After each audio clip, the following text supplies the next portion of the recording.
প্রশ্নটি করা হয়েছে সেটি হচ্ছে জানতে চাওয়া হয়েছে 7 ভাগে কুরবানি করা যাবে কিনা।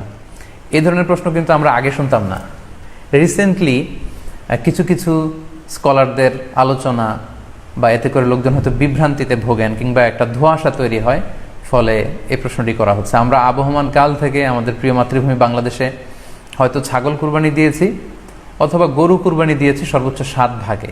সো এটা আমাদের সবার কাছে জানা ছিল, এ নিয়ে আগে সংশয় ছিল না। ইদানিংকালে অনেকের মধ্যে এই বিষয়ে সংশয় জেগেছে। কেউ কেউ বলে থাকেন যে ভাগে যদি কুরবানি দেওয়া হয় 7 জনে মিলে, গরুতে বা মহিষে বা উটে, এই ভাগে কুরবানি হবে না, এটা অনেকে বলে থাকেন। এই কথাটি আসলে ঠিক নয়।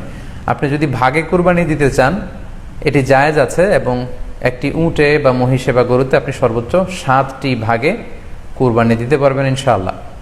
এ ব্যাপারে সহিহ মুসলিমের একটি হাদিসকে আমরা এখানে উল্লেখ করতে চাই। সাইয়েদনা জাবের রাদিয়াল্লাহু তাআলা আনহু থেকে বর্ণিত, তিনি বলেন, ক্বালা হাজাজনা মা রাসূলিল্লাহি সাল্লাল্লাহু আলাইহি ওয়াসাল্লাম, আমরা আল্লাহ রাসূল সাল্লাল্লাহু আলাইহি ওয়াসাল্লামের সাথে হজ করেছি। ফানাহারনাল বাঈরা আন সাবআ, সেখানে আমরা উট কুরবানি দিয়েছি 7 জনের পক্ষ থেকে। ওয়াল বাকারাতা আন সাবআ, আর আমরা সেখানে গরু কুরবানি দিয়েছি 7 জনের পক্ষ থেকে। খুব সুস্পষ্ট, একটি উটে ওনারা 7 জন অংশগ্রহণ করতেন, একটি গরুতে 7 জন অংশগ্রহণ করতেন।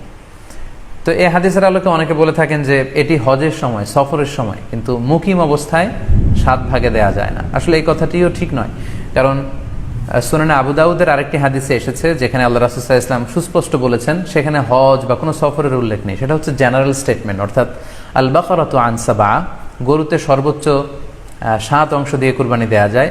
ওয়াল জাযুরু আন সাবআ, আর উটের ক্ষেত্রেও সর্বোচ্চ 7 অংশ দিয়ে কুরবানি দেয়া যায়। তো এই হাদিস, দ্বিতীয় যে হাদিসটি উল্লেখ করলাম, এটা হচ্ছে জেনারেল স্টেটমেন্ট। সেখানে সফর মুকিম কোনো কথা বলা হয়নি। ইন জেনারেলি বলা হয়েছে যে উটে 7 ভাগ দেয়া যায়, গরুতে 7 ভাগ দেয়া যায়। সো আমরা যারা ভাগে কুরবানি দিচ্ছি 7 জন মিলে একটি গরু, আপনারা নিঃসন্দেহে সানন্দ চিত্তে নিশ্চিন্তে কুরবানি দিতে পারেন। সহিহ হাদিসের আলোকে এটি সাব্যস্ত, এতে কোনো সমস্যা নেই ইনশাল্লাহ। তবে ভাগে কুরবানিতে কিংবা যৌথ কুরবানিতে কয়েকটি বিষয় আমাদেরকে খেয়াল রাখতে হবে। নাম্বার 1 হচ্ছে নিয়ত। আপনাদের ইন্টেনশনটা ক্লিয়ার হতে হবে। প্রত্যেকেরই যাতে একই ইন্টেনশন থাকে, সবারই যাতে ইন্টেনশন থাকে যে শুধুমাত্র আল্লাহ তাআলার সন্তুষ্টির জন্য আমরা এই কুরবানি দিচ্ছি। এখানে কয়েকজনের যদি ইন্টেনশন থাকে যে আল্লাহর সন্তুষ্ট, অন্যজনের যদি নিয়তে ঝামেলা থাকে, তাহলে কিন্তু কুরবানিটা প্রশ্নবিদ্ধ হয়ে যাচ্ছে। কারণ ইন্নামাল আমালু বিন্নিয়াত, ইয়ানি ইন্নামা সাওয়াবুল আমালি বিন্নিয়াত, সমস্ত কাজের প্রতিদান দেয়া হবে আপনার ইন্টেনশন বা নিয়তের উপর ভিত্তি করে। সো এজন্য যারা খুব বেশি মুখলেস, খুব বেশি মুত্তাকি, তারা অনেক সময় যৌথ কুরবানি দিতে চান না। তাদের সামর্থ্য না থাকলে ছোট একটা ছাগল দিয়ে তারা একাকি কুরবানি দিতে চান। এটা safe, he want to be in the safer side. কারণ যৌথ কুরবানি দিতে দিতে যে কার মনে কি চিন্তা, কার মনে কি নিয়ত, আমরা কিন্তু কিছু জানি না। সো যদি যৌথ কুরবানি দেন, কুরবানির আগে সবাইকে এটা কনসার্ন করে দেওয়া, রিমাইন্ডার দেওয়া যে ভাই আমাদের কুরবানিটা হবে শুধুমাত্র কেবলমাত্র আল্লাহ তাআলা সন্তুষ্টির জন্য, অন্য কোনো নিয়ত জন্য না থাকে, তাহলে কিন্তু আমাদের কুরবানি বরবাদ হয়ে যাবে। এটা হচ্ছে প্রথম কনসার্ন।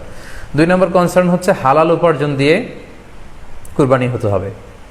যৌথ কুরবানিতে কেউ কেউ যদি এমন থাকে যাদের উপার্জন হালাল না, সেই কুরবানি কিন্তু আল্লাহ তাআলার দরবারে কবুল হবে না। সো এটা খুব গুরুত্বপূর্ণ একটা বিষয়।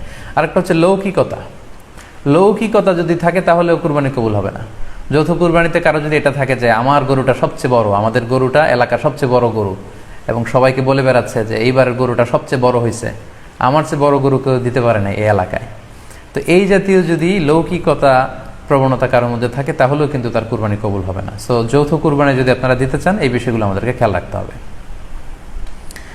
আরও একটি প্রশ্ন খুব বেশি আমাদের কাছে জানতে চাওয়া হয়েছে, সেটা হচ্ছে কুরবানির সাথে আকিকা দেয়া যাবে কিনা। খুব বেশি আলোচনা হচ্ছে এই প্রসঙ্গটা যে কুরবানির সাথে আকিকা দিয়ে দেয়া যাবে কিনা। এক্ষেত্রে আমরা উত্তরে বলবো যে কুরবানি এবং আকিকা আপনাদের খেয়াল রাখতে হবে যে দুটি ভিন্ন ইবাদত। প্রথম কথা হচ্ছে ইবাদত ভিন্ন দুটি ইবাদত। কারণ কুরবানি এটা বছরের একটা নির্ধারিত সময়, জিলহজের 10 তারিখে, এবং তারপরে আরও 2 দিন বা 3 দিন, এই সময়গুলোতে আপনি কুরবানি করতে পারবেন। তাহলে এটা হজের মৌসুমে জিলহজ মাসে করতে হয় কুরবানি। কিন্তু আকিকা কিন্তু এরকম না। আকিকাটা যে কোনো মাসে হতে পারে। আকিকাটা হচ্ছে নবজাতক সন্তানের ভূমিষ্ঠ হওয়ার পরে শুকরিয়া স্বরূপ আল্লাহর কাছে যে কুরবানিটা করতে হয়, সেটাকে আমরা বলি আকিকা। হাদিসে এসেছে আকিকা। তো সেটা হচ্ছে সন্তান কখন ভূমিষ্ঠ হলো সেটার উপর নির্ভর করে। কারো সন্তান রমাদানে হতে পারে, কারো সন্তান জিলহজ মাসেও হতে পারে, শাওয়ালে হতে পারে, রজাবে হতে পারে।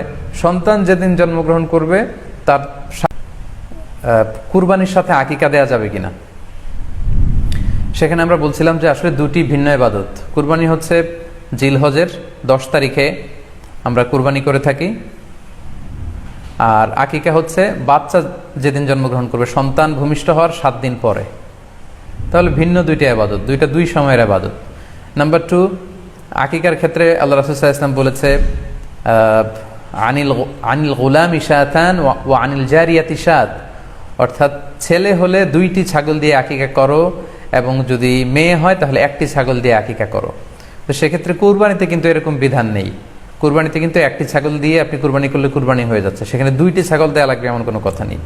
তো এভাবে আমরা বুঝতে পারতেছি, খুবই স্পষ্টত কমন সেন্স খাটালেও আমরা বুঝতে পারতেছি, এবং আল্লাহ রাসূল সাল্লাল্লাহু আলাইহি ওয়াসাল্লামের ভাষ্যগুলো অনুসারে আমরা বুঝতে পারছি দুইটা দুই ধরনের ইবাদত। যদিও এই দুই ইবাদতে কিছুটা মিল আছে, কিন্তু দুইটা দুই সময়ের ইবাদত, দুইটা আলাদা, দুটি উপলক্ষ, দুইটার আলাদা নির্ধারিত সময় রয়েছে।